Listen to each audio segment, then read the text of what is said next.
So this is the forecast for the eclipse for the gold members. Very interesting eclipse happening right now. We see how Mars, Venus, Ketu are here in Taurus. We have Jupiter in Aries, Sun, Mercury in in Gemini. They just entered Gemini. You see the Sun in particular on the eclipse. While the eclipse is happening, the Sun is changing signs. Tricky stuff. I mean, right as it's happening, the Sun and Moon are both changing signs. You see that it's kind of slippery thing going on here, and this is an incredibly important axis of karma here, because this is a Sandhi point, or this is what's called a Gandanta point between Scorpio and Sagittarius, from Jyeshtha to Mula. You see, Rahu is at 29-25 Scorpio, and then literally only about 40 seconds of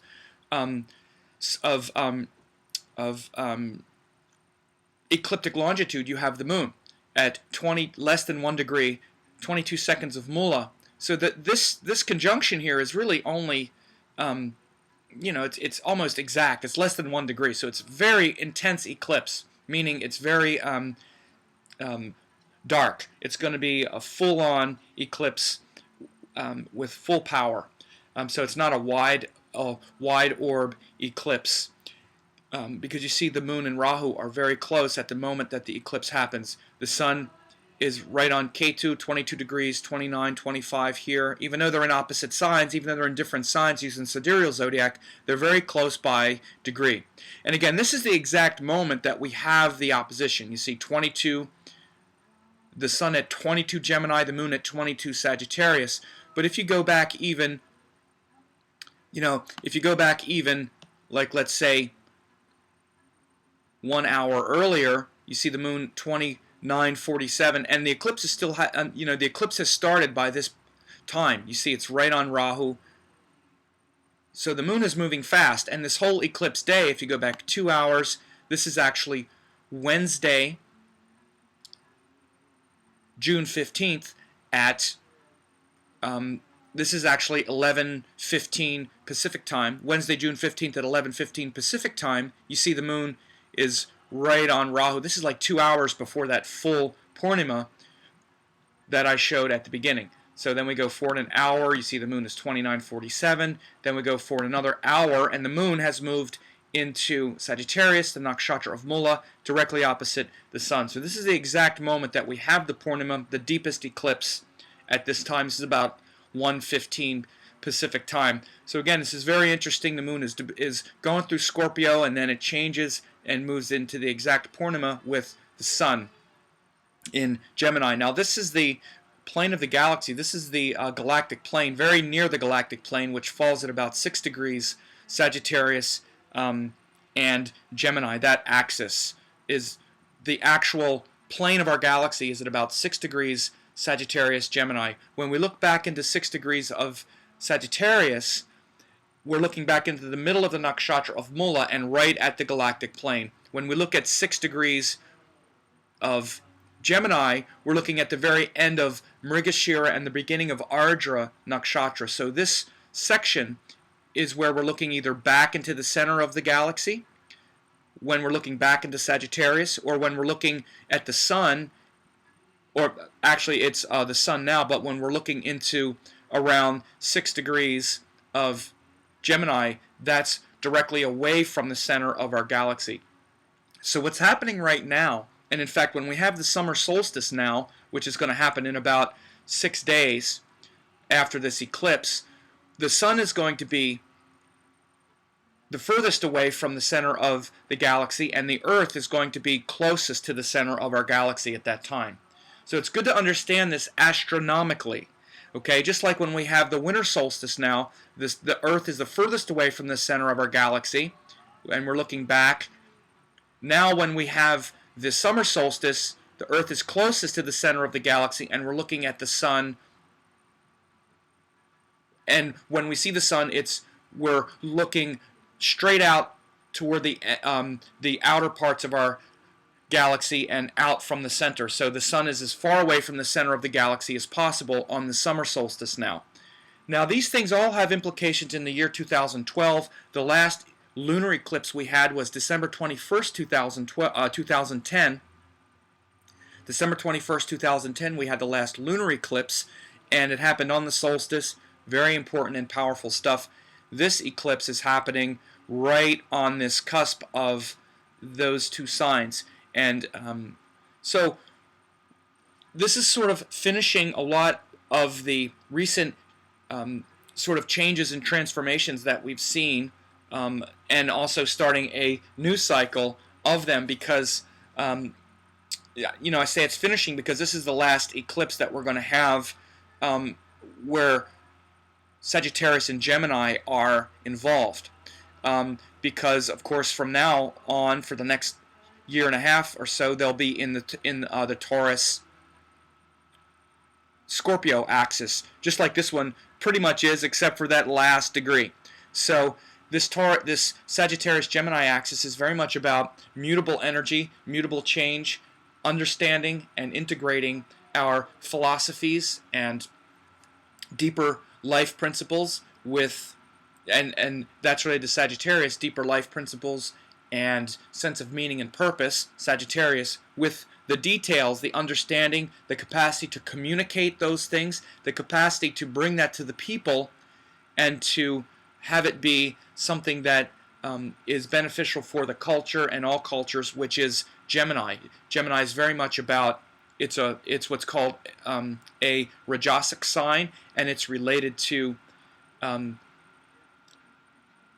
culture and communication with people. So the difference between Sagittarius and Gemini, Sagittarius is the big picture and the meaning of our life, where things are going with our life. In a larger sense, it can be quite abstract and it can be even ungrounded at times, but it's what gives us a sense of hope and purpose and optimism. So there's still a big sense of that with this actual full moon happening in Sagittarius. Opposite that is Gemini, where we implement all the details. We need to take those things out of the abstract realm and bring them into the human realm. Gemini is literally two human beings. It's a man and a woman. And so the sign of Gemini is very much about speech, communication, and implementation of these high grandiose principles, because we want to understand the nature of things, not just believe blindly in something.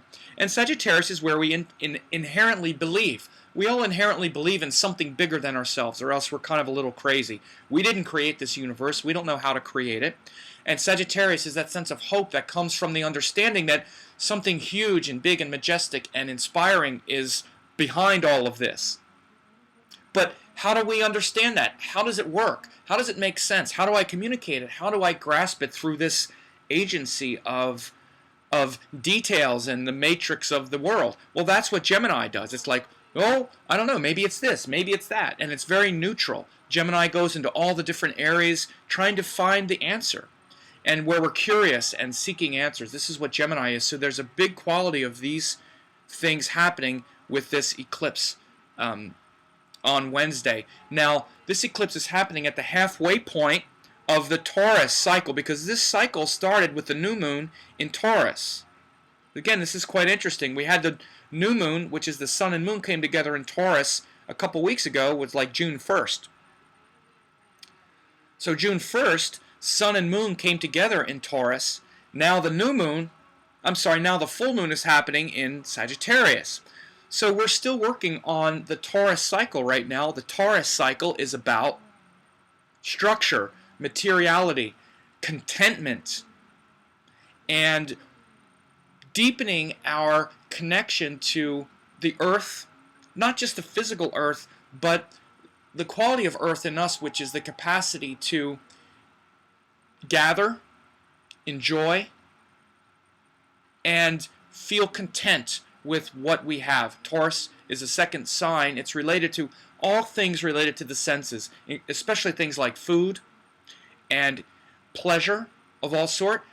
But Taurus can lead to certain things like greed. It can be a greedy sign, because it's like, I want to get it for myself and keep it and get more of it. But this is the suffering of Taurus, because then we wind up just concentrating our energy on holding on to our pleasure rather than authentically enjoying it and sharing it. The biggest lesson of Taurus is contentment.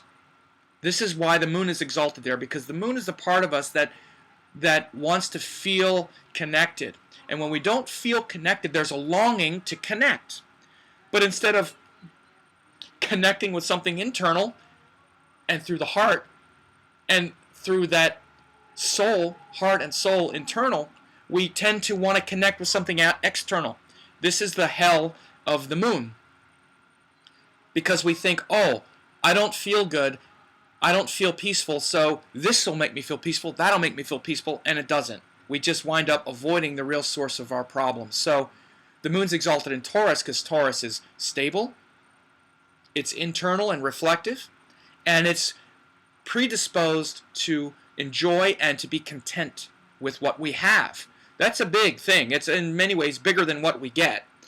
More important than what we get, it's how much we're able to actually enjoy and feel satisfied with what we have. When we feel satisfied with what we have, then regardless of what we get, we're peaceful. And that's the big key of the moon, peace. So this is the lesson we're working on right now anyway, is the Taurus lesson. Contentment, refining the things we have, and making and deepening our association to beauty, peace, and contentment. So within that lesson of beauty, peace, contentment, and assessing where the real value in life comes from, all big Taurus themes, what's our real values? Being happy in the moment, having some pleasure, or the deeper values, the deeper peace and contentment that comes from really stabilizing what brings beauty and happiness into our life. That's the Taurus lesson that we're working on now. Does it come from having a lot of money so you can buy a lot of nice things and be comfortable? Or does it come from being content with what you have and deepening your connection to truth? Even if it means painful change, transformation, and destroying what's making you weak. Because that's the big lesson of this eclipse as well. Because this eclipse, as I said, it's happening in Mula, which is ruled by the goddess Niriti, and it's about destruction and dissolution and the willingness to let go of those things that we're attached to, literally. Because Mula nakshatra comes after this section of the zodiac, after this section of the zodiac from Leo to Scorpio, which is the fixed section of the zodiac. It's the tamasic section. The section where we live a life in the world of matter and form. Leo to Scorpio, there are two fixed signs in this section of the zodiac, Leo and Scorpio. And so Leo to Scorpio is really where we concentrate power in the world. Live a life where worldly power is concentrated. The next nakshatra after that is Mula, where it smashes tamas, destroys what's making us weak, and allows us to more deeply root into the truth of life. That's just the nature of this nakshatra. So this actual eclipse is happening on that axis. And it happens to fall in the 8th house from where we had the new moon, in Taurus. So that brings in even more transformative quality. And it's transforming the mind. This is why I talked about the exaltation point of the moon, because this is a lunar eclipse. We need to transform our emotional attachments, our psychological ideas of what brings us contentment and peace and purity. This is what the halfway point in the Taurus cycle is about that. And it usually the sign at the halfway point of Taurus is Scorpio, the 8th sign, where we naturally need to transform our psychological nature. But this 8th house is this 8th house transformative quality is enhanced even more, because as I just said, the moon goes all the way through Scorpio during and leading up to this eclipse and while we're having the eclipse, and then it goes into the 8th house from Taurus into Mula nakshatra, which is about smashing and destroying tamas. A lot of transformational energy here being harmonized with structure and form. So you need to reflect upon, what are your true values? What is truly valuable? And how much contemplation and how much contentment and enjoyment are you bringing to those things which are truly solid and stable and eternal?